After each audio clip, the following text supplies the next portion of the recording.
आप जैसा सामर्थ्यवान बुद्ध पुरुष विश्व में न कभी पैदा हुआ है और न कभी हो सके। ये तुम्हें कैसे पता लगा?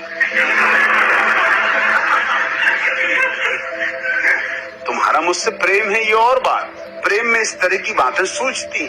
किसी स्त्री से प्रेम हो जाए तो लोग कहते हैं कि तुझसे ज्यादा सुंदर न कभी कोई स्त्री थी, न कभी होगी। अरे क्लियोपैत्रा भी कुछ न थी, लैला भी कुछ न थी, हीर भी कुछ न थी। तू तो क्लियोपैत्रा और लैला और हीर सबकी मिली जुली खीर है।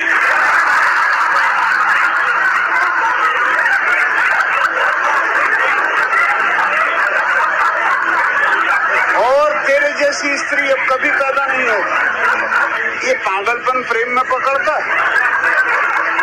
बुद्ध को प्रेम करने वाले यही कहते कि ऐसा बुद्ध पुरुष कभी नहीं हुआ और कभी नहीं होगा।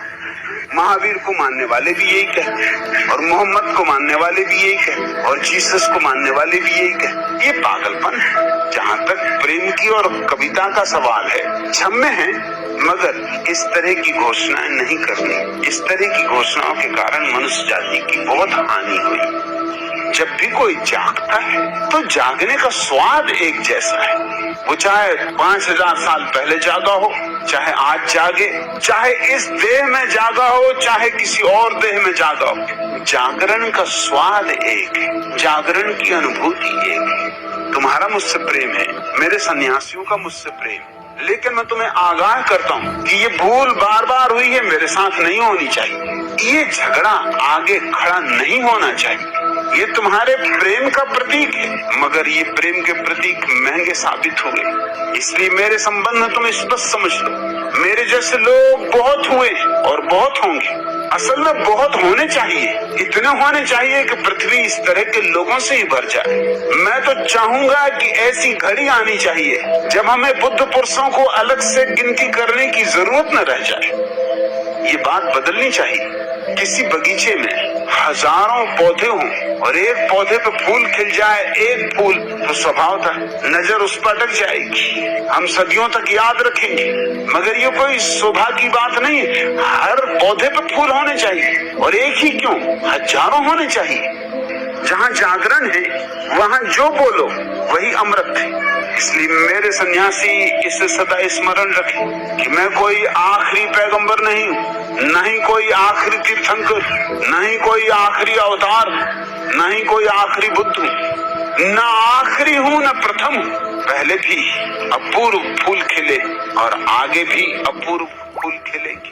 और तुम अगर सच में मुझे प्रेम करते हो तो तुम उन सब फूलों को प्रेम करो, क्योंकि तुमने अगर एक फूल को प्रेम किया और उस एक फूल से बंध गए तो तुमने फूल को प्रेम किया ही नहीं। इसलिए मुझ पर तुम्हें रुक नहीं जाना। मेरा उपयोग करो ताकि तुम पहचान सको अतीत के सारे बुद्धों को और भविष्य के सारे बुद्धों को। मैं तुम्हें विराट करना चाहता हूँ, तुम्हारे हृदय को बहुआयाम देना चाहता हूँ। जिस दिन तुमने जीवन का परम नियम अपने भीतर पहचान लिया, उस दिन तुम्हें सबके भीतर उसी नियम के दर्शन होने शुरू हो जाएंगे। सारा अस्तित्व तब एक दर्पण हो जाता। इसलिए मैं किसी के द्वार पर दस्तक नहीं दूंगा। यह कुआं किसी की तलाश में नहीं जाए। जिन्हें आना है, जिन्हें प्यास है, उन्हें आना होगा। और बहुतों को प्यास है। और ऐसा भी नहीं कि लोगों को अपने प्यास का आभास नहीं, आभास भी, मगर अपने को भुलाए रखते।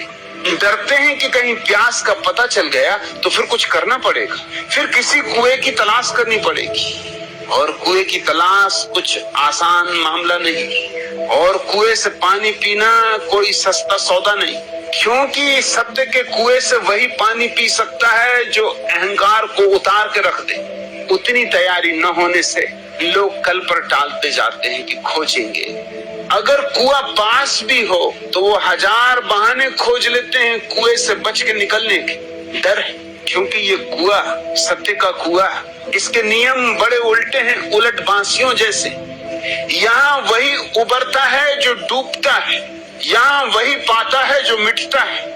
खोज उसी की पूरी होती है जो खो जाने को राजी।